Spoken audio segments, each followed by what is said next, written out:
Thanks for watching Numbskull News. This is going to be ranking Star Trek Part 1 out of 3 parts.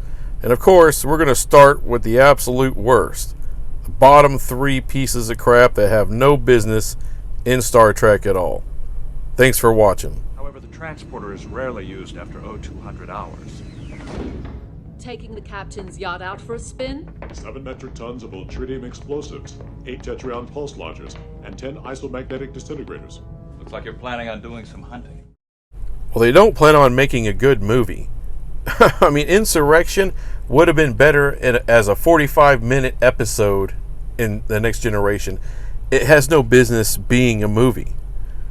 I mean, the villain is bad. At no point is there anything threatening going on. You know, there's no consequences for the crew. There's no, you know, you're as a viewer of this movie, you're not white knuckling anything.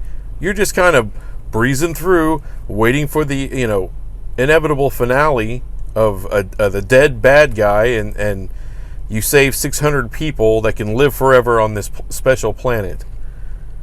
It's ridiculous.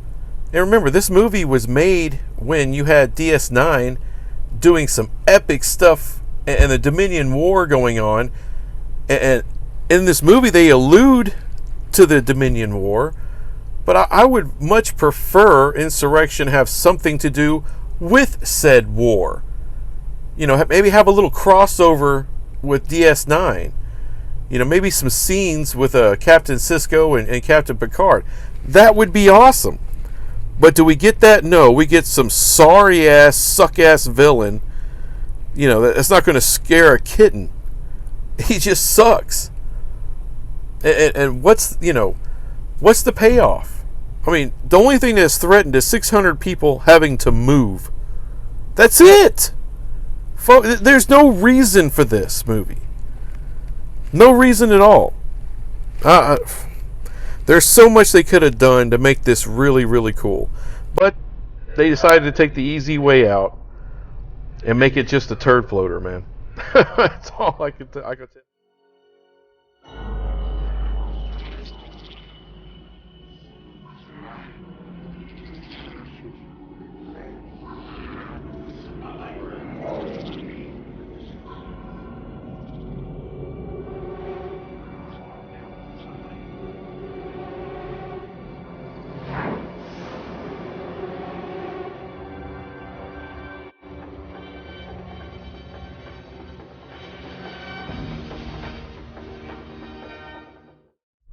First Contact, what a frustrating piece of garbage.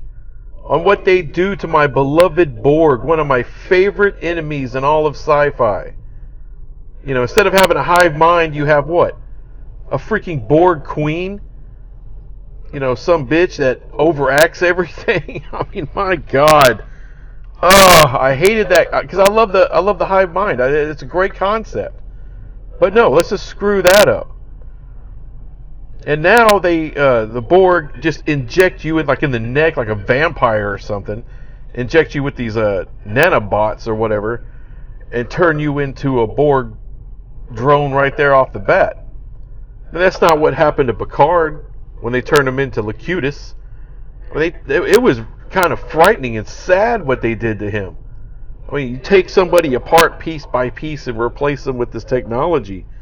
I mean, you're basically carving out someone's soul, and it's not real slow, but it's slow enough. I mean, that episode where you see the teardrop going down Picard's face as he's going through these this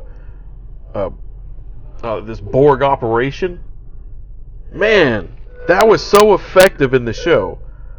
But no, here, you know, we're just gonna, you know, get by all the emotions. I just don't know. It pisses me off. And that's the only reason I have this movie really ranked that low. But, well, it's not the only reason. Unfortunately, just like Insurrection, it doesn't really feel like a movie. It feels like another episode. Alright, oh, and let's throw some time travel in. Oh my God. Can we stop with all the damn time travel? It's the most annoying thing about Star Trek. I mean, every once in a while they get it right. Like the voyage home was fantastic. But this, it was just unnecessary. You got the Borg. Use it. You dumb sons of bitches.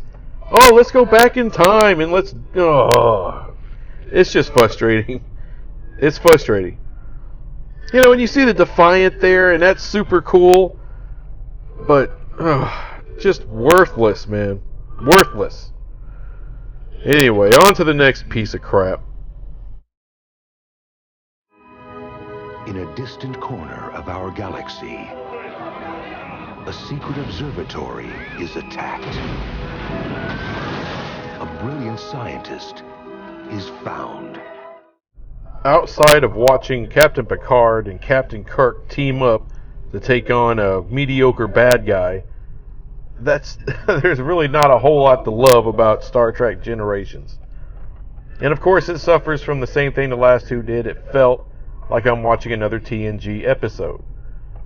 Now, the very first part of the movie, where Kirk is swept away into the Nexus, that actually felt like a movie. And then, of course, after the credits, we have to go into the Next Generation, and it's like we're being swept away into yet another episode.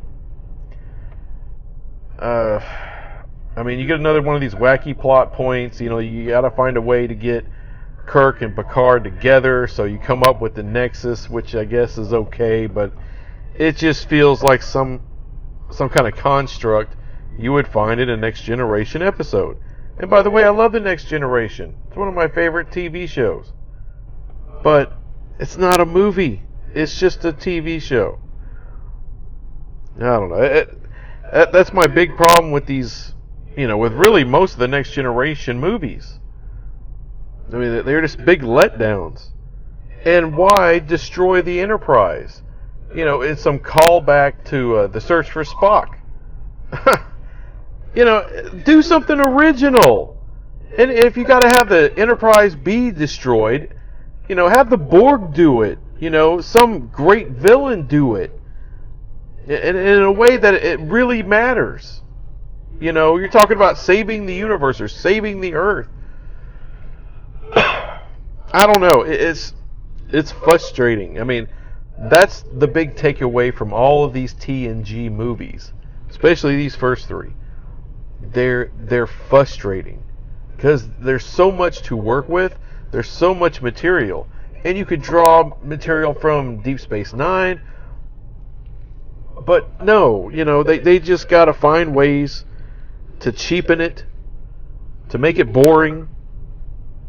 You know, no good freaking villains, and the one good villain you have, you completely screw up. So, I don't know. I mean, Generations is better than the other two, but that's not saying a hell of a lot. As I said before, you know, the only good thing about it is Picard and Kirk, you know, teaming up and getting to see Guinan again. That's it. That's truly it. Anyway, thanks for watching. I'll be back with part 2 eventually. Bye.